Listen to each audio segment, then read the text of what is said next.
লক্ষ্মীপুরের রামগঞ্জে প্রায় 5টি গ্রামের মানুষ আজকে ঈদ উদযাপন করছে। তারই প্রেক্ষিতে নোয়াগাঁও ইউনিয়নে আজকে আমরা রয়েছি।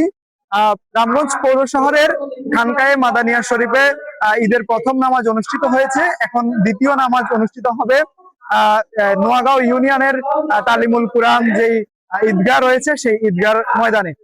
ঈদগাহ ময়দানের কয়েকজনের সাথে আমরা কথা বলে জেনেছি যে প্রায় 48 বছর যাবৎ তারা হচ্ছে সৌদি আরবের সাথে মিল রেখে তারা ঈদ উদযাপন করছেন এবং তারা পূর্বপুরুষরা তাদেরকে যেভাবে দেখিয়েছেন তারা বলছেন যে তারা চাঁদ দেখার মাধ্যমেই তারা সৌদি আরবের সাথে এবং পুরো বিশ্বের সাথে তারা ঈদ উদযাপন করছেন।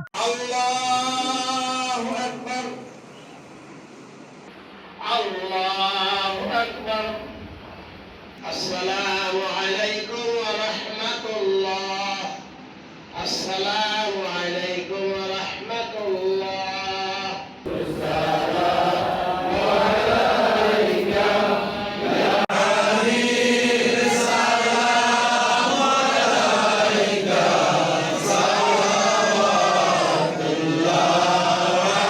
আব্বুর সাথে ঈদের নামাজ পড়তে আসছি। দোয়া করি দেন বাংলাদেশের সবাই আমাদের এই সৌদি আরবের সাথে ঈদ করে দেখে, আর আমাদের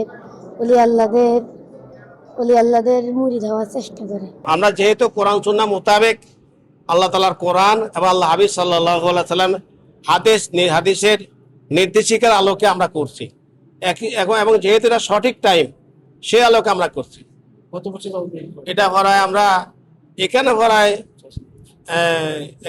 আমরা 20 বছর যাবত এখানে আমরা এইভাবে ঈদ করে যাচ্ছি এইভাবে।